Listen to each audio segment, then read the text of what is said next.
goal of every translator must be to produce a translation that is accurate, clear, and natural in the target language.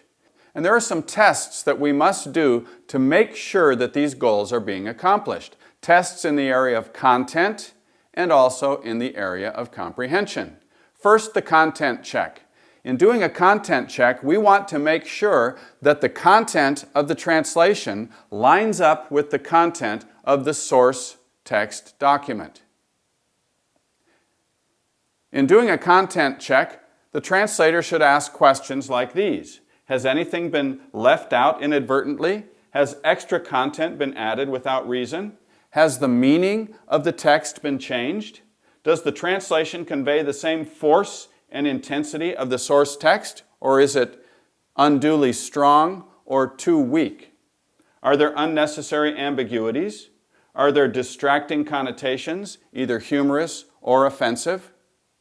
Each portion of Scripture will likely go through several content checks by the time it is finished. When I was translating the New Testament into Lamogai, I checked each portion of Scripture, each passage, several times at various points along the process. Once I was convinced that the content was what it needed to be, then I would start testing for comprehension. The purpose of a comprehension check is to make sure that the mother tongue speakers and hearers can clearly understand the intended meaning of each verse and each passage. In doing a comprehension check, I would read the passage and then ask them questions about it to see how well they understood it.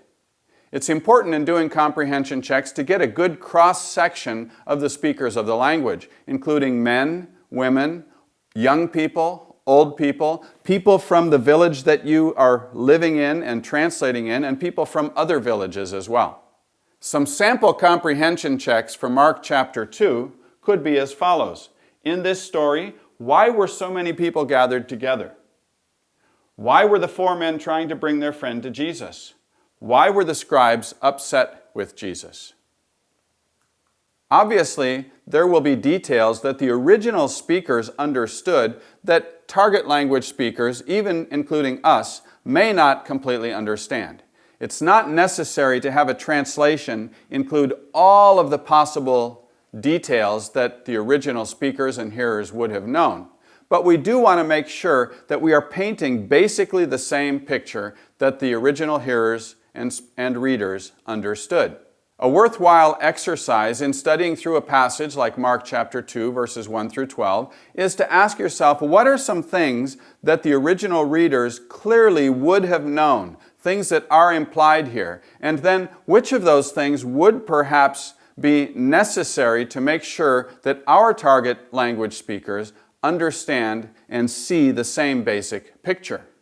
Take a look at the sample culture notes at the end of this tutorial for some examples of things that the original speakers and readers would have understood. When a translator has completed all of the necessary content checks and comprehension checks, he or she will be ready to have it checked by a consultant.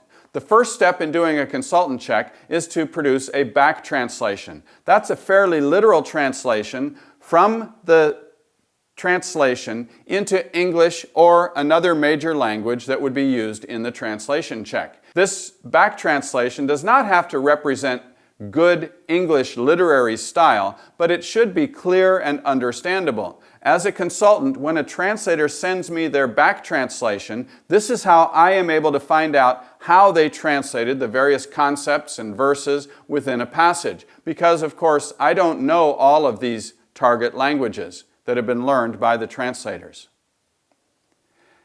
As a consultant, I would look through this back translation, comparing it with the source text to make sure that nothing was added unnecessarily or left out, that no meaning was changed, and I would send my comments to the translator who would then work through them, and once that's finished, we would schedule a time for a face-to-face comprehension check.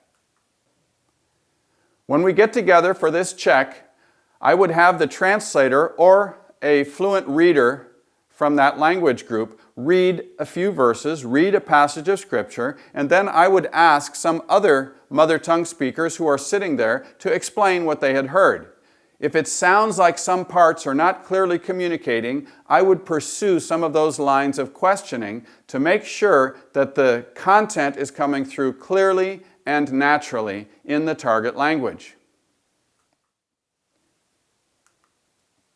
Here is a sample back translation from Genesis chapter 1. Starting with verse 1, it says, "The very first origin, God created the sky and the ground on which we live. That ground which He created did not resemble the appearance of the ground which we now see. For that ground did not have various things. It was just there, nothing. Above the ground there was deep water, then above that deep water there was darkness. And God-heart," that's this language's term for the Holy Spirit, "above the deep water was going, gliding, soaring." When I, as a translator, read through this back translation, I get a real good picture of how it is translated in the target language, so I'm prepared to make comments and ask questions to make sure that the content is coming through clearly and naturally.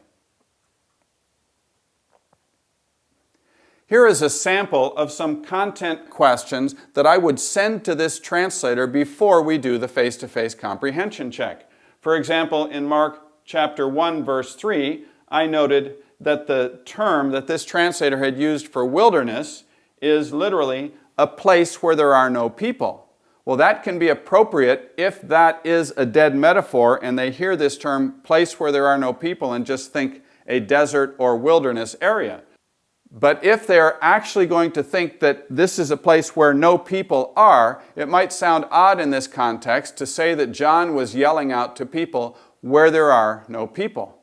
The second comment in this list of comments is a positive comment. And I found as a consultant it's very important that I give affirmation in places where the translators have done a good job. I don't only want to point out areas where improvements need to be made. The last comment in this sample for chapter 7, verse 37, speaks about the dynamics, which is the force, the intensity. And we need to match the force and intensity of the source text in our translations. So the comment that I made is, your word startled seems perhaps a bit weak for astonished beyond measure. Can you intensify it?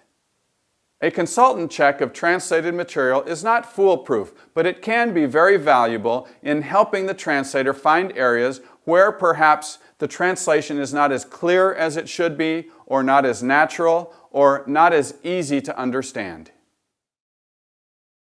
There are two activities associated with this tutorial. One deals with a content check, the second with a comprehension check.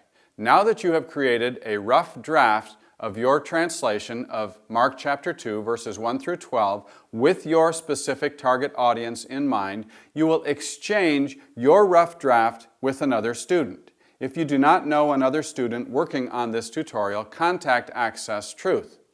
As you create your rough draft of this translation, remember to include your target audience. Include a description of your target audience. So as another student is looking through this, doing a content check of your rough draft, they will be able to consider whether or not your translation seems appropriate for your target audience. So as you go through another student's rough draft translation of these 12 verses, this is one of the main considerations. With all of the terminology, the way the sentences are constructed, make sure that it sounds appropriate for that specific target audience. When you write out your comments of the other student's translation, be sure to include some positive comments, affirming them in areas where they did a good job, not only critiquing areas where perhaps some changes need to be made. When you receive the comments back from the fellow student who is assessing the content of your translation, look through each one of the comments and seriously consider them. In some cases, you may say, yes, this is a good suggestion, and you will make a change. In other cases, you may determine that a change really is not necessary. The second assignment for this tutorial deals with comprehension check questions. In this case, you will be looking at your own translation, your own rough draft of the translation, not at the other student's rough draft. For each verse in this passage, you will devise some possible questions that you might ask if you were reading this translation to a member of your target audience to make sure that they clearly understand the meaning.